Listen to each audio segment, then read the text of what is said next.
Lundi 2 mai 2016, ici Éric Latour et bienvenue à l'Hôtel de Ville de Saint-Jean-sur-Richelieu.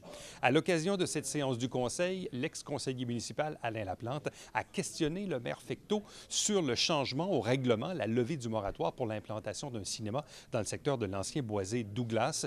L'ex-conseiller Laplante a qualifié ce changement de sournois.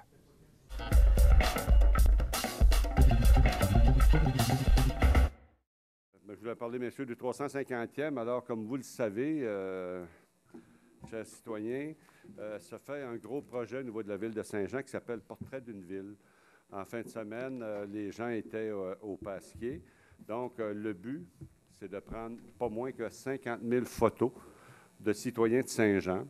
Donc, qui vont être répertoriés. Ça va être un record Guinness, c'est sûr. Qui vont être répertoriés. Vous allez tous avoir une copie de photo. Alors, il y a des gens qui sont bénévoles pour faire ça. Et ce qui est intéressant, c'est qu'ils vont se déplacer tout au long de l'année, donc partout dans la ville.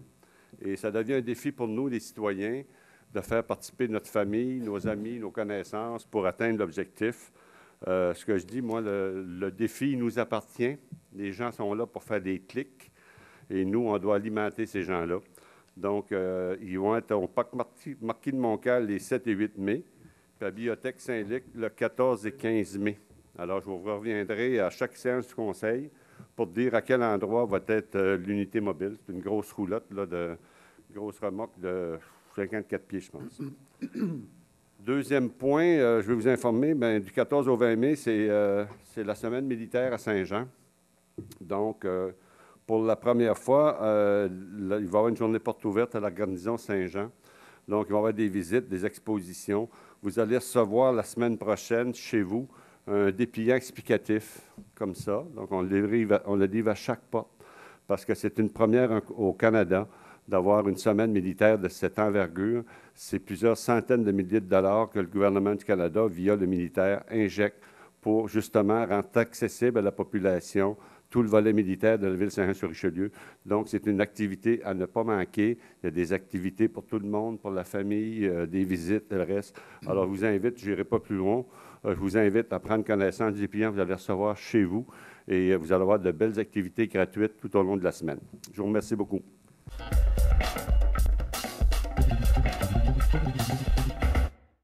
Monsieur le maire, je suis venu vous voir ici il y a tout près d'un an et demi concernant l'implantation du parc à chiens dans le secteur d'Iberville.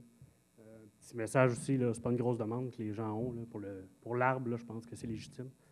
Mais je suis venu vous voir il y a un an et demi pour le parc à chiens qui s'est implanté dans le secteur d'Iberville. Ça a été long, là, le processus a pris du temps. Là. Finalement, le parc à chiens a été inauguré là, à l'automne dernier. Moi, je suis le 1022 Belle-Rive. J'habite en face du parc à chiens. Je suis le voisin direct, là, il n'y en a pas 10, là, je suis le seul. J'avais émis 10 recommandations là, lorsque je suis venu vous voir il y a un an et demi. Je l'ai remis à Mme la greffière, là, vous pourrez les voir, là, ils sont encore datés. Parmi les 10 recommandations que j'avais faites, à peine 5 ont été écoutées et entendues. À la fin de mon plaidoyer, vous m'aviez dit que vous preniez note de mon document, puis que vous me reviendrez, puis qu'il était pour être pris en considération. Je ne pense pas que 50 % c'est réellement pris en considération, mais bon, on pourra en jaser. Il est arrivé un événement en fin de semaine. Moi, j'ai des enfants, j'ai 3 filles, entre 7, 4 et 2 ans. Puis mes enfants jouaient près du parc à chiens sur la piste cyclable qui est juste en avant. Puis un individu qui est sorti sans son chien en laisse, comme ça se produit régulièrement, parce qu'il y a un mois et demi, j'avais parlé à Justin, que régulièrement, je voyais des gens sortir sans chien en laisse. Puis ça s'est produit. Moi, mes enfants ont peur bleue des chiens, allez savoir pourquoi. C'est incontrôlable, ils ont peur. Le chien s'est rapproché vers ma fille de 7 ans, puis ma fille a traversé la rue en courant parce qu'elle a eu peur du chien. Ça a passé à 100 pieds qu'elle se fasse frapper par un automobile. Je vous avais dit qu'à ce moment-là, j'avais anticipé qu'il se passerait quelque chose parce que le parc à chiens et le parc pour enfants sont à proximité, en fait, sont collés. Puis je vous avais dit que s'il se passait quelque chose, on était pour se revoir. Ça n'a pas été tellement long, mais ce n'est pas ce que j'anticipais comme problématique. J'anticipais plus des morsures sur des enfants. Je surveille mes enfants, mais là, je vais dire, je ne l'avais pas vu venir, celle-là. Donc, le chien est parti, est allé vers ma fille a traversé la rue, elle a failli se faire frapper. Je ne considère pas qu'on est en sécurité dans le parc pour enfants quand je vois des situations comme ceux-là. J'ai demandé à M. Bessette d'avoir une affiche avec des règlements clairs. M. Bessette me confirme que l'affiche a été mise le 15 avril. Moi, je vous dis, je Je suis un citoyen qui est régulièrement au parc pour enfants, puis j'ai jamais vu d'affiche pour le parc caché. Fait que je vais me faire un devoir. Là. M. Bessel m'a confirmé qu'il était là. Je vais me faire un devoir d'aller voir. Mais en même temps, si moi je ne l'ai pas vu, puis je tourne souvent alentour du parc à chiens, c'est peut-être de dire qu'elle est située au mauvais endroit. Peu importe. Je crois qu'il y a une offensive à faire. En fait, si vous voulez, regardez mon document, puis vous allez voir que les recommandations que j'avais faites, je ne considère pas qu'ils ont été écoutées. En tout cas, il a fallu avoir un événement grave. Je peux vous dire que la personne qui avait son chien en laisse, qui n'avait pas son chien en laisse, ne l'aura plus jamais, je vous confirme. Je pense qu'il a eu assez peur. Puis, ça n'a probablement pas aidé à cause de ma fille qui a peur des chiens. Je ne pense pas que ça y a aidé à avoir confiance en les animaux. Vous m'aviez dit à ce moment-là que les animaux et les enfants étaient souvent copains-copains. Je vous confirme que ce n'est pas le cas pour ma fille. J'imagine que ce n'est pas la seule. Fait que j'espère que vous allez faire tout ce temps votre possible avec la fonction que vous avez pour mettre en place des règlements clairs puis faire une offensive pour pas que ça se produise. Je vous dis que je vais revenir ici puis je vais crier un peu plus fort si jamais un enfant se fait mordre. Puis si c'est le mien, on va parler bien, bien fort, je vous en conjure. Puis c'est pas le policier qui est là qui va changer grand-chose. C'est pas des menaces, mais s'il n'y a rien qui se passe, il va y avoir des conséquences sur le parc à chiens. Je vous dis que j'ai un plan en tête, puis malheureusement, il va être mis en action si il y a des citoyens qui sortent encore du parc à chiens sans chien en laisse. Je trouve pas que c'est très, très sécuritaire. Je comprends que vous êtes un peu menotté dans ce que vous pouvez faire, mais je pense qu'on aurait dû y penser avant, puis c'est ce que je vous avais demandé il y a 1 an et demi, de revoir l'emplacement parce que je trouvais que l'emplacement était non sécuritaire. Bémol, en passant, il y a un abreuvoir aussi dans ce parc à chiens-là qui est clôturé. Donc, les chiens peuvent boire, les utilisateurs du parc peuvent boire, mais les enfants qui jouent dans le parc, eux, n'ont pas accès à l'abreuvoir. Ce que je vous avais demandé, c'est d'avoir l'abreuvoir aussi disponible pour les citoyens qui n'utilisent pas le parc à chiens. Moi, mes enfants, ils ont peur des chiens. Ils n'entreront pas dans le parc à chiens pour aller boire de l'eau à l'abreuvoir. Fait qu'il y a un parc depuis des années, aucun service, mais on fait un parc à chiens et on met un abreuvoir à chiens dans le parc à chiens. Peut-être que c'est pas très logique. Fait que c'est ce que j'avais à dire, puis merci de m'avoir écouté. Merci. Juste une petite minute, là, quand Alexandre, M. Leduc m'a appelé samedi matin, je me suis occupé de la pancarte d'appeler. Peut-être que la dimension, par contre, devrait être agrandie. Parce que la pancarte a été mise de la façon que Mme Martin me parlait, c'était au début, mais peut-être en mettre quelques-unes que les chiens soient mis en laisse. Puis le règlement municipal qui soit appliqué aussi par les policiers pour les gens qui débarquent le chien puis qui ne sont pas en laisse. C'est vraiment important que le règlement municipal soit appliqué.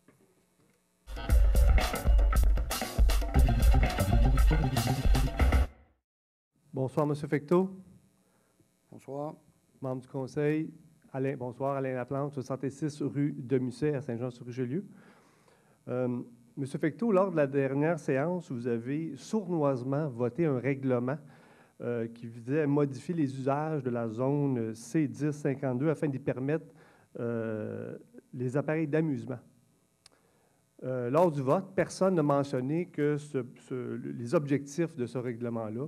M. Fecteau, vous n'avez pas mentionné que ce projet de règlement visait l'arrivée d'un nouveau cinéma à Saint-Jean. Vous n'avez pas mentionné non plus que la zone en question, c'était la zone du bois Douglas. C'est dans le Canada français, finalement, 4 jours plus tard, qu'on a compris ce que vous étiez en train de faire. Encore une fois, M. Fecteau, vous faites la démonstration que les façons de faire à Saint-Jean-sur-Richelieu n'ont pas changé. En résumé, dans le fond, ce que vous avez entrepris, c'est une démarche pour permettre l'arrivée d'un nouveau cinéma à Saint-Jean-sur-Richelieu, parce qu'actuellement, le zonage ne permet pas l'installation, l'ouverture d'un cinéma ailleurs que dans le vieux Saint-Jean. Donc, puis comme vous savez, finalement, un cinéma, c'est un générateur d'achalandage. Le cinéma dans le centre-ville génère de l'achalandage au centre-ville. Donc, ma question, M. Fecteau, avant d'entreprendre cette démarche-là, est-ce que vous avez consulté la Société de développement du Vieux-Saint-Jean? Je n'ai pas besoin de consulter la Société de développement du Vieux-Saint-Jean. Moi, je vous inviterai en référence à lire le Canada français de la semaine passée où, dans une colonne, les citoyens se sont exprimés, parce que c'est pour eux qu'on fait des choses. Et tous les commentaires, j'imagine que vous les avez lus, mais je suis convaincant, vous connaissant, vous n'en ferez pas la nomenclature, mais pas un citoyen M. Laplante, pas un citoyen n'était pas content de la décision qu'on a prise. Et en plus, je vous rappelle que vous êtes le même individu que, il y a à peu près 3 semaines et un mois, vous êtes venu me parler des fuites commerciales. Exactement. Alors, M. Laplante, Monsieur si Fecteau, vous lisez le Canada français, soyez pas inquiets, je vais vous laisser votre temps. Il y a pas, mais je vais répondre à votre question. Est-ce que vous pouvez, s'il vous plaît, On a arrêter travaillé pour les citoyens, M. Laplante, puis ça a été là. Puis votre mot, en commençant votre préambule, sournoisement, là, ça, c'est cheap en tabarouette. Monsieur Fecteau, arrêtez de m'interpeller continuellement et répondez à mes questions. Ma question, je c'est... réponds à votre question. Nous avons un organisme qui s'occupe du développement du Vieux-Saint-Jean, la Société de développement du Vieux-Saint-Jean. Ma question est-ce que vous avez, oui ou non, consulté l'organisme? Et vous me dites, vous n'avez pas besoin de ça. La réponse est non. Est-ce que vous avez consulté les commerçants du Vieux-Saint-Jean? Est-ce que vous avez consulté les gens du Cinéma Capitole avant d'entreprendre cette démarche-là? Ah ben oui, parce que justement, M. Laplante, M. Bessette du Cinéma Capitole, je l'ai consulté en arrivant en poste. Et il s'est fait un plaisir de me dire, si tu veux me parler du cinéma, il dit, on vient de finir le sondage, on a 50 de fuite au 10-30, dont il était actionnaire avec un partenaire à 50 et en plus, il manquait 900 places. Ce que le Canada français de la semaine dernière a souligné aussi, avec l'ajout de 20 000 personnes additionnelles, il y avait un manque flagrant de places de cinéma. Donc, on répond à un besoin, M. Laplante. Et on en est très fiers. À terme, là, ce que vous êtes en train de faire, c'est, dans le fond, vous signez la mort du Cinéma Capitole au centre-ville. Pas du tout. Puis regardez, moi, je ne suis pas le défenseur de Cinéplex Odéon versus Guzzo. C'est pas ça mon enjeu. C'est pas ça mon combat. Ce que je dis, c'est que, puis on en a parlé justement lors de la dernière réunion au niveau des fuites commerciales. On a évalué ensemble, M. Fecteau, que les fuites commerciales représentaient 5 de toute la consommation des Joannais. Vous avez dit que des 5 probablement qu'il y en a 2, c'est pour le commerce électronique. Puis du 3 qui reste, la grosse part de Lyon, c'est l'automobile. Puis l'automobile, vous avez dit, on ne peut pas rien faire à ce niveau-là. Je ne suis pas tout à fait de cet avis-là, mais de toute façon, ce n'est pas ça le point. On ne peut pas de cet avis-là, vous n'avez pas les compétences. La modification que vous allez apporter va avoir un impact très minime sur le combat de nos fuites commerciales, mais aura probablement un impact majeur sur le centre-ville. Donc, M. Fecteau, ma question, est-ce que vous pouvez, avant de lever le moratoire sur l'implantation d'un cinéma ailleurs que dans le Vieux-Saint-Jean, est-ce que vous pouvez effectuer une véritable consultation citoyenne? La réponse est non. La réponse, la décision est prise. Il y a une autre chose, M. Laplante, que vous omettez de dire. La Ville a investi en partenariat avec la SPEC 50 000 OK, pour une étude. C'est pas de noyer de poisson, M. Fecteau. Non, M. Laplante, restez poli. M. Laplante, restez poli. Vous dites... Restez poli, M. Laplante. Vous me parlez des fuites commerciales. On a colmaté les fuites commerciales, puis on est ici, M. Laplante, pour prendre des décisions, puis le Conseil en a pris une très bonne, et d'ailleurs, les citoyens sont exprimés. Merci, M. Laplante. M. Fecteau, lors de la dernière élection, votre slogan était « Agir ensemble ». Ben oui. Je vous propose pour la prochaine « Agir tout seul ». On verra ça en temps et lieu, M. Laplante.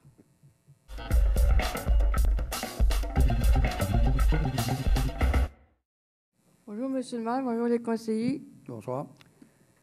Je pense que la façon qu'elle a répondu, je pense que j'ai pensé un peu qu'il parlait du train de banlieue. Oui. Moi, c'est dans le même contexte. C'est que dans le Journal du Canada, le Canada français, aujourd'hui, que j'ai lu, c'est que dans le haut, il parle, qu'est-ce que monsieur parlait, du train, que vous avez closé le dossier. Et dans la même page, dans le bas, on parle des autobus. On parle des autobus que vous voulez mettre sur rail, puis qu'on va avoir un transfert à Brossard, qui ne vont plus à Montréal, ou j'ai mal lu, ou je ne sais pas. Et qu'il y a des autobus qui vont avoir des problèmes plus tard avec les autobus, puis que c'est ça qui est écrit dans le journal, qu'il y avait un transfert à Brossard, puis qu'ensuite, il faut s'organiser pour se rendre à Montréal. Oui. En fait, je peux vous répondre. Le projet de DSLR, en fait, il ne faut juste pas mélanger les deux choses. Il y a un projet, la Caisse de dépôt a un projet pour le SLR, mais ça, c'est un projet, un méga projet. Puis dans le moment, en ce qui concerne le service de transport de transport en commun de la Ville. D'ailleurs, je profite de l'occasion, on parle du transport. Là, la Ville s'est impliquée dans toute l'organisation de son transport. Donc, il y a une efficacité là. Maintenant, les deux points, je pense qu'ils soulignaient, c'est est-ce que l'avenue de salaire puis la façon que le système de transport va se faire dans un horizon de 3, 4, 5 ans, là, comment ça va se dérouler, mais ça, c'est à venir. Mais à l'heure actuelle, je pense qu'il n'y a rien de service de transport urbain, interurbain, même pour le Montréal, est très efficace. Il y a l'AMT, le souligné. Le restant, comme je vous dirais, là, c'est prématuré. Tout doit être assuré, mais dans le moment, on s'applique à ce que notre service demeure efficace. Puis on suit de très près l'évolution de ce méga projet-là. Parce que ça touche tout le monde, ça touche l'ensemble des gens. Absolument. Mais oui. Oui, aviez-vous fini? Non, mais en fait, ce que je retiens aussi, la bonne nouvelle, c'est qu'il y a pas mal plus de gens qui résident à Saint-Jean, qui travaillent à Saint-Jean. Puis je vais itérer, notre but, ce n'est pas d'envoyer le monde plus rapidement à Montréal, sauf ceux qui sont obligés d'y aller, mais d'avoir des emplois de qualité, que les gens peuvent travailler ici, pour avoir une meilleure qualité de vie et pas être dans les transports, si ce n'est pas nécessaire. Voilà. C'est beau? Merci. Bienvenue.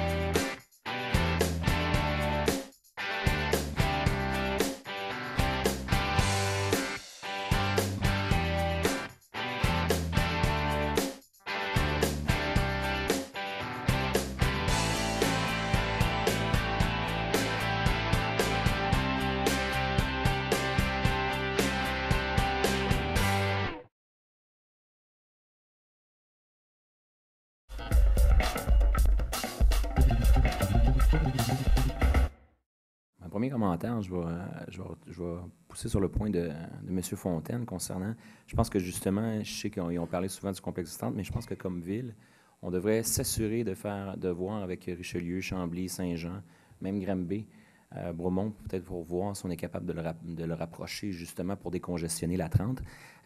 Il faut prendre en considération qu'actuellement, le complexe 10-30 et toutes les usines qui sont de l'autre côté ont des sérieux problèmes de circulation. Je ne sais pas si vous avez déjà été là dans un vendredi soir ou un samedi après-midi pour essayer d'aller magasiner ou d'aller au restaurant, c'est épouvantable. Donc, on va créer une congestion majeure. Donc, peut-être de regarder avec le ministre du Transport pour s'assurer avec les autres villes. Puis peut-être que ce sera une belle opportunité de regarder Carignan, Chambly, Saint-Jean-sur-Richelieu, Mont-Saint-Grégoire, Granby, et ainsi de suite, pour justement faire quelque chose ici, chez nous. Fait que ça, c'est mon premier commentaire. Mon deuxième commentaire, c'est concernant le fait que j'ai voté contre. Je fais juste revoir ou inviter peut-être les gens à aller sur le site du MAMRO, du gouvernement du Québec.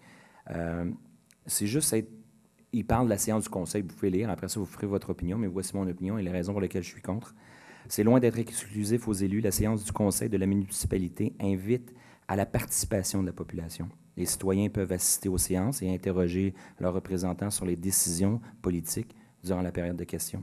Ce type d'intervention est accessible et utile pour veiller sur les dossiers, l'influence, la qualité de vie communautaire. Dans le fond, pour moi, lorsqu'on réglemente trop cette partie-là, on enlève le principe de démocratie. Le principe de démocratie fait que des fois, on est contre, des fois, on est pour. Ça crée des fois une petite querelle, si vous voulez, mais je pense que ça fait partie de la démocratie. Puis aujourd'hui, bien, au lieu de faire, je veux dire, si on recule dans le temps, c'était une guerre. Bon, aujourd'hui, c'est plus une guerre, c'est une démocratie. Fait que je pense que de faire cette réglementation-là, on enlève cette liberté d'expression-là. Alors, voici pour lequel moi, je vote contre.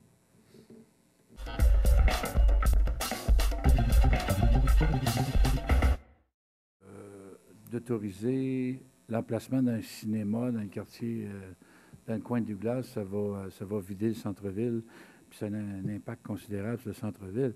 Mais bien au contraire, la Ville contribue avec la SPEC à une étude pour l'établissement d'une salle. Il y a besoin pour une salle pluridisciplinaire dans le centre-ville. Puis, il ne faut pas regarder ce move-là comme étant négatif. Au contraire, c'est une vision, puis c'est un développement très positif pour l'ensemble de la ville, puis pour notre centre-ville. C'est mon avis. Merci, M. le maire.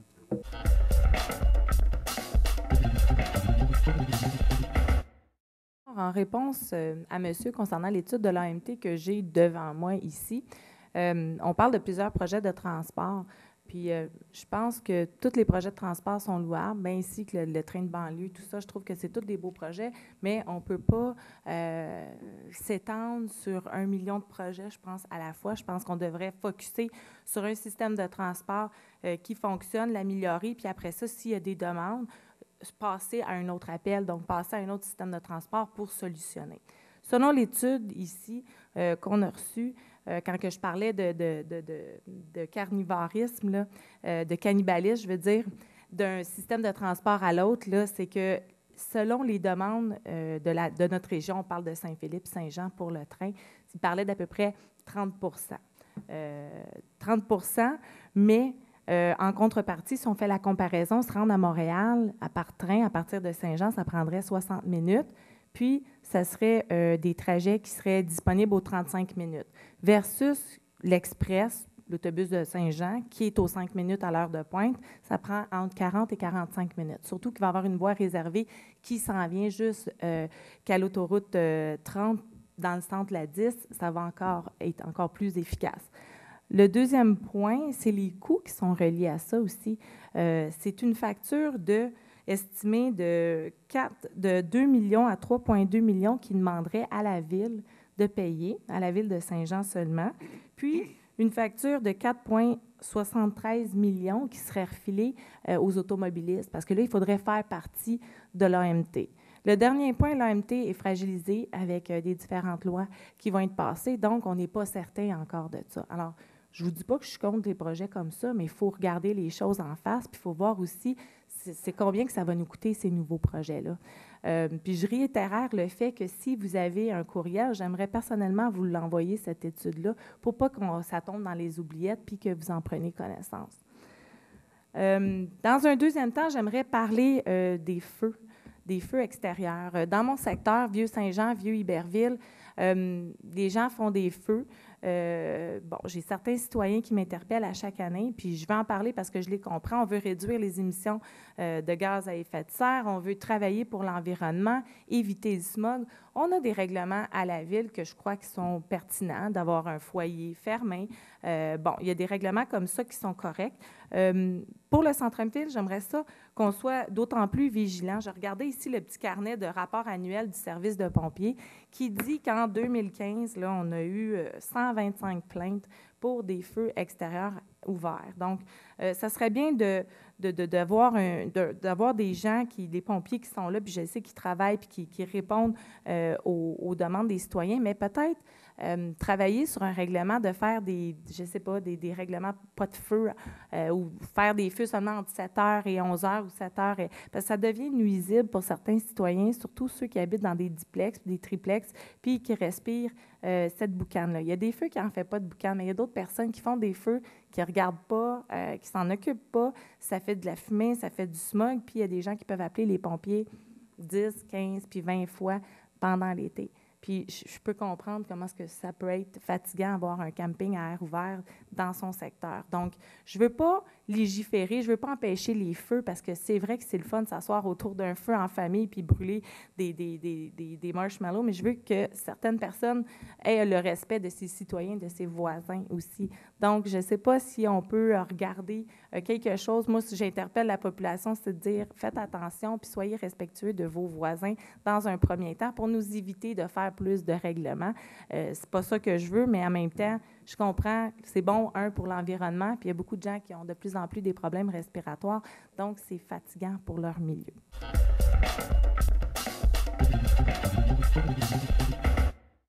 Et pour monsieur, là, pour l'étude de la circulation, puis le comité de circulation là, va statuer là, au mois de mai concernant la circulation entre le boulevard d'Iberville par la 8e avenue jusqu'au parc industriel. Ce qui attire beaucoup de monde, puis il y a trop de monde, puis en tout cas, je vais parler de ma solution ultime. Là. Je ne penserais pas que ça arrive, mais il va falloir qu'il y ait une solution. Ça se termine en mai. L'autre petit point, je ne suis pas tout à fait d'accord avec M. Laplante là, pour l'annonce du cinéma Guzot. C'est assez rare qu'à Saint-Jean, ce qu'on peut appeler une grosse boîte vienne s'installer à Saint-Jean, un major, que ce soit dans le linge ou que ce soit dans le cinéma ou dans n'importe quoi, qui viennent s'installer à Saint-Jean. Il vient s'installer à Saint-Jean. Le cinéma du centre-ville, c'est correct. Ils vont peut-être être en compétition. Peut-être que le cinéma du centre-ville va fermer. C'est une autre affaire. Sauf que dans l'évolution des choses, des fois, il y a des choses qui doivent disparaître ou qui disparaissent et qui sont remplacées par d'autres choses, que ce soit une autre salle de spectacle ou autre chose. Donc, c'est ça. Quand on a des pertes commerciales. Des pertes commerciales, tu ne peux pas empêcher ça. Du même, d'une autre, on a des gains commerciaux. Il y a du monde de Saint-Grégoire qui viennent à Saint-Jean. Mais c'est sûr qu'il y a des pertes à Montréal, puis les pertes maintenant, là, c'est pas Montréal, c'est pas ci, c'est pas ça, c'est Internet. C'est les achats par Internet. Il y en a qui achètent des souliers. Ma fille achète des souliers par Internet. Je ne peux pas comprendre, là, mais il paraît que c'est ça. Puis elle y retourne, puis ils payent, et s'ils ne font pas, ils retournent les souliers, puis ils payent le transport. Je ne comprends pas qu'il puisse arriver, mais c'est comme ça. Donc, quand il y a quelqu'un qui vient s'installer chez nous, ben, je pense que c'est un plus.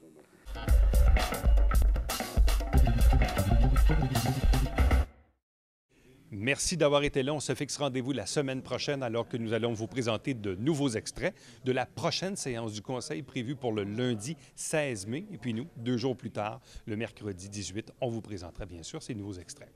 Entre-temps, si vous désirez m'écrire, faites-le par courriel Éric Latour en un mot à commercial tvhr9.com.